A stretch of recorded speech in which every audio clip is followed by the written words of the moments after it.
Her name was Esther, and for a very long time, she truly believed she was one of the favored ones. She possessed a beauty that was not just skin deep. She had smooth, dark ebony skin, neat cornrows that framed her intelligent face, and a warm, genuine smile that could disarm a warrior. When Eden had married her 7 years ago, he didn't just give her his name, he gave her his heart, fully and without reservation. He was a man with a booming, deep laugh and a gentle, attentive spirit. Together, they built their life from the dirt up, brick by brick, in a quiet neighborhood, where the noises of the bustling city couldn't reach them. Their love was a palpable thing. It was seen in the way Eden looked at her across a crowded room, making her feel like she was the only person breathing in the world. It was a love that was fortified with prosperity. Eden was hardworking, and his business in logistics and distribution had flourished, filling their large, modern compound with every comfort a heart could desire. And then came Toby. Toby was their 5-year-old son, their beautiful, bright, restless miracle. He inherited his father's deep, infectious laugh and his mother's endless curiosity. To Esther, Toby was the glue that made their small world unbreakable. Toby was the crown of their happiness. Every evening, a beautiful ritual repeated itself. The front door would open, and Eden would drop his briefcase on the floor. His arms would go wide. Little Toby would fly into them, screaming with pure, unadulterated joy, while Esther watched from the kitchen doorway, wiping her hands on an apron, feeling a deep, quiet gratitude to the heavens. They had peace, and in this life, peace is a luxury that many people spend their entire lives begging for. But as we sit here and narrate this tale, we must look back with the clarity of hindsight. You see, true wisdom is realizing that some forms of peace are fragile, because they depend on a silence that cannot last forever.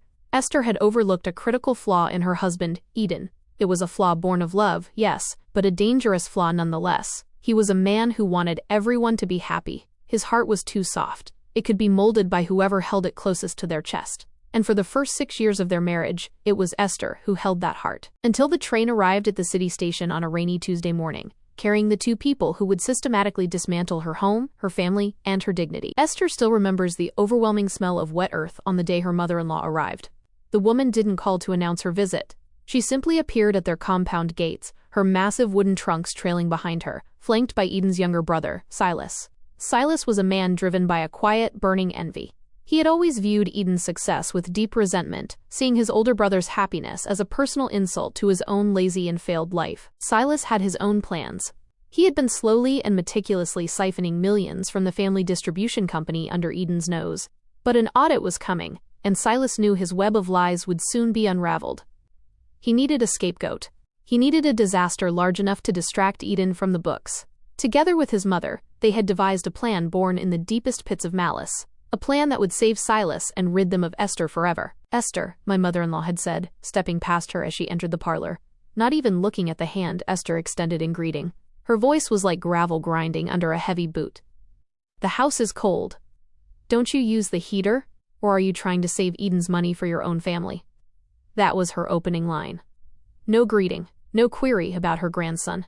Just a sharp, pointed arrow aimed directly at Esther's throat. The mood shifts from peace to tension. Esther swallowed her pride. She smiled, took the bags, and went to prepare a fresh meal. She told herself it was just the exhaustion of the journey. She told herself this was Eden's mother. For his sake, she would build a bridge. But you cannot build a bridge with someone who is determined to dig a gulf. Within a single week, the entire atmosphere of their sanctuary changed. The house no longer smelled of vanilla and home-cooked stews. It felt heavy, thick, with the unvoiced accusations hanging in the air. The mother-in-law took over the running of the household, commanding the kitchen as if Esther were a common maid who had overstayed her welcome. If Esther seasoned the meat, it was too spicy. If she cleaned the parlor, the mother would follow behind with a white handkerchief, wiping the tables and triumphantly showing the dust to Eden the moment he walked through the door. Silas joined the chorus, constantly bringing up fake complaints about the family business, making it seem like Eden was losing control because he was too distracted by his demanding wife. "Water, my people, will eventually wear down the hardest stone if it drips continuously." Night after night, in the sitting room while Esther tried to sleep, the whispers would drift through the thin walls. "Eden, my son," the mother would wail. "Is this how you live? Look at your weight. This woman doesn't know how to care for a king. She is consuming your wealth and giving you nothing but attitude." At first, Eden defended her. "Mama, Esther is a good wife." But drip by drip, the poison entered his soul. Slowly, Esther watched the man she loved begin to bend. Eden stopped looking her in the eye. When he came home, instead of opening his arms for Toby, he would head straight to his mother's room, staying there for hours, listening to the slander against the woman he had promised to protect. When he finally came to bed, he was a block of ice. The true nightmare began on a Thursday afternoon. The audit was nearing, and Silas's time was running out. He had created a fake offshore savings file. He had meticulously used a scanned copy of Esther's old passport and forged her signature, routing the missing 5 million naira into it. The trap was sprung when the door to the compound slammed open with such force that the framed family pictures rattled on the wall. "Esther!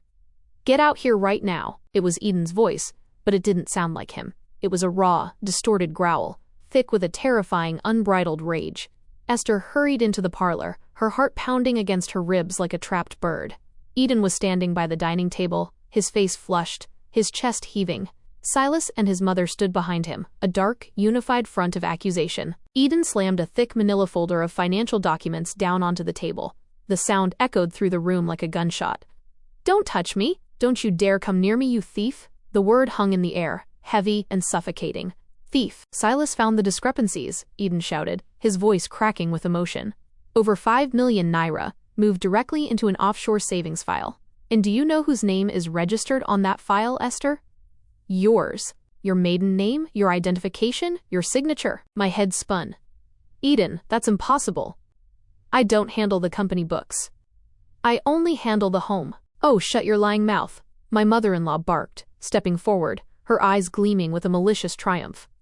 I knew it from the very first day. You have been milking my son dry, sending money back to your people, planning to ruin him. Mama, please, Esther cried, turning to her husband. Eden, look into my eyes. You know me. 7 years. Have I ever taken a single kobo? This is a setup. Please, examine the papers properly. Time, 1600 to 1730. Dramatic pause. The peak of the betrayal. But the Eden who stood before her was no longer the man who loved her. He was a man completely blinded by the steady diet of poison he had been fed. He saw the forged signatures. He saw the account details Silas had meticulously faked, and in his mind, everything his mother had warned him about had finally come true. I trusted you with my life, Eden whispered, his voice dropping into a terrifyingly cold, dead register. I defended you against my family. And all this time, you were a snake sleeping in my bed. He turned his back on her. Pack your bags, Esther. Get out of my house. I don't want to see you here by sunset. Through the wilderness, to the sun. Narration. The physical pain of that moment is something I cannot fully describe. It felt as though a blade had been inserted into Esther's chest and twisted slowly. She ran to Toby's room, her tears blinding her as she threw a few clothes into a suitcase. She didn't care about the clothes. She grabbed Toby's hand. We are leaving, Toby. But as they reached the front door, the mother-in-law blocked their path. With a strength born of pure malice, she tore Toby's small hand out of Esther's. You can leave with your stolen rags, she hissed. But my grandson stays here. A thief will not raise a child of this bloodline. No! Eden, please! Esther screamed. Drop-ping the suitcase, reaching out for her son who was now wailing, screaming her name. Eden, you cannot do this. He is my baby. Eden stood by the window, his arms tightly crossed, his face turned away. He didn't move. He allowed his mother to push Esther out onto the porch, slamming the heavy wooden door shut in her face. Esther stood there in the pouring rain, pounding on the door until her knuckles bled, screaming Toby's name until her voice was stripped raw. Through the frosted glass of the window, she could see the silhouette of Silas laughing as he closed the heavy curtains, shutting her out into the absolute darkness. 6 months passed. 6 months of total silence. Silas's greed, however, became his undoing. Emboldened, he pulled a much larger fraud with an international shipping partner. But the foreign firm didn't play by Silas's rules. They launched a full forensic audit. The house of cards collapsed. The audit didn't just find the new fraud. It found the digital trail. It found exactly how Silas created the offshore account using the scan of Esther's old passport. When the police handcuffed Silas in front of the entire office, the truth hit Eden like a physical blow. He sat at his desk, staring at the report, realizing his mother's dynamic family had been a den of thieves and liars. The next morning, Esther was in her new workshop, arranging a row of vibrant African print dresses. Her hands were calloused, her eyes tired, but she had become a mother on a mission. She ate once a day and saved every single kobo to legal battle to reclaim her son. She was no longer the fragile, easily discarded Esther. The door opened. It was Eden. He looked terrible. He was disheveled and disoriented. Behind him stood Esther's sister, holding Toby's hand. The moment Toby saw her, he flew across the room, crying, "Mummy! Mummy!" Esther dropped to her knees, catching her son in her arms, holding him so tightly she thought their ribs would blend together. Eden stepped closer, dropping to both knees on the workshop floor. "Esther," he wept, his hands shaking as he reached out toward her. "Please, forgive me. I was blind. I let my mother and brother ruin the best thing that ever happened to me. Silas is in a cell, and I have told my mother to pack her things and leave my house forever. Please, Esther, come back home." I looked down at him. 6 months ago, this was the scene I had prayed for in the middle of my tears. But looking at him now, I didn't feel anger. I didn't feel a desire for revenge. I just felt nothing. The space where my deep love for him used to live had been burned out, replaced by the strength I had to forge to survive his betrayal. "Eden," Esther said softly, her voice calm, steady, and devoid of hatred. "Stand up." He stood up slowly, a flicker of hope crossing his tear-stained face. "I forgive you," she said. "I forgive you, because keeping resentment in my heart will only poison the life I am building for my son. But I am not coming back to your house." The hope died in his eyes instantly.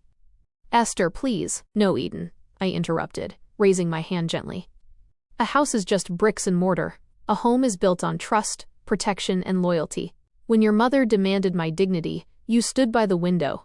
When she tore our son from my arms, you closed your eyes. You are a good man when the weather is fair, Eden, but a husband is supposed to be a shelter in the storm. You let the storm consume me." I squeezed Toby's hand tightly. "You are his father, and I will never deny him your presence. He will spend time with you. But you and I, we are finished. The sun has set on our marriage, Eden, and I am not afraid of the dark anymore. I have learned how to create my own light." I turned back to my workshop, looking at the vibrant colors, waiting for my needle. I smiled down at Toby. For the first time in my life, I wasn't relying on a man to keep me safe.